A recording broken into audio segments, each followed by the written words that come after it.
Hey guys, welcome back to another weekly mortgage roundup where we're talking about what's happened in the world of mortgages. Guys, thanks for tuning in. It's Dan from Pekoe Mortgages. So today there's been some action that's gone on, a little bit more relevant for any of you that are in a variable rate mortgage or looking to get a variable rate mortgage. You may have seen my other video. It came out the day the announcement was made by the Bank of Canada, and shared some thoughts there, but I wanted to do a little bit of a deeper dive here in what's happening south of us, and how this is going to possibly affect you. So let's just jump into it right now. The first article I have here is coming from Global News. The Bank of Canada raises the key interest rate. So that interest rate has gone up to 0.5%, so 50 basis points. And you may have seen when the news first broke, some of the news articles and reports that were coming out actually incorrectly labeled it as a 50 basis point increase. So it had some people freaked out, but it's a 25 basis point increase up to 50 now. So 0.5% increase. It's definitely going to move the needle up for anyone in a variable rate mortgage. But here's the thing, guys, if you have not checked it out yet, click the link here. I'm going to put a link to the other video where I did a real world breakdown of fixed and variable, including some interest rate increases over the lifetime of a variable rate. And you'll be surprised, or maybe you're not, to see what is a better option. So Bank of Canada made that announcement, and then it started to trickle down. So the major banks did announce that their prime rate, so that's the rate that they tie your variable rate mortgage to, that had actually gone up. So that went up from 2.45% up to 2.7%. 25 basis point increase. What does this affect? So this is a great question. What does this affect? There's actually two things that it affects. Number one is going to be variable rate mortgages. So variable mortgages.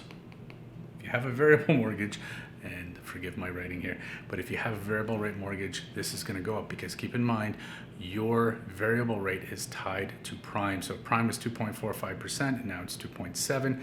Your discount is going to be directly related to that. So you're going to see a 25 basis point bump up on that. The other thing is HELOC. So HELOC is a home equity line of credit, and if you have something like this tied to your property, or you're looking to get one, most HELOCs are about prime, which was 2.45% plus 50 basis points. So it was sitting around 2.95%.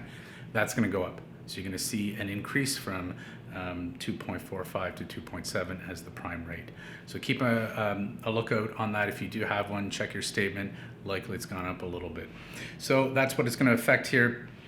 What happened in the world of bond yields. So this is related to the fixed rate mortgages. And you can see here, we had a drop, and it closed just under 1.6%. In fact, if you take a look down here, we closed the week off at 1.59% with a low of just under 1.5, so 1.48%. And I think a lot of this is just related to uncertainty in the markets, right? We've got stuff going on south of us.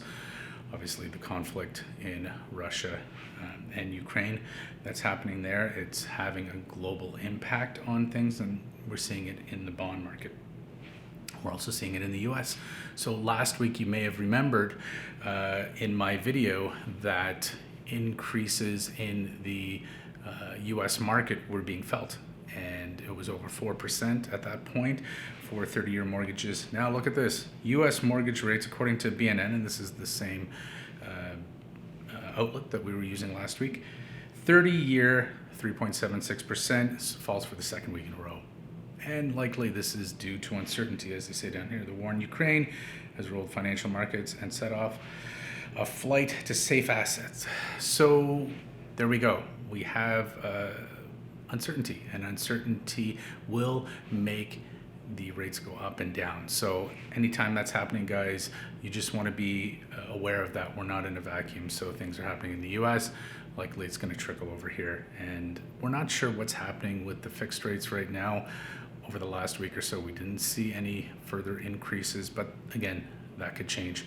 That's what I got today, guys. Yeah, we had the first of what's likely a few interest rate increases on the variable side. So we'll keep an eye on that, see what happens. And again, like I said, click that link if you haven't, and check out the other video where I run through fixed and variable and figure out what's the best option. I want to get your opinion too. Are you kind of leaning more towards variable rates, or are you going to go fixed? Comment below. Again, like, subscribe, and I will see you in the next video. Take care, guys.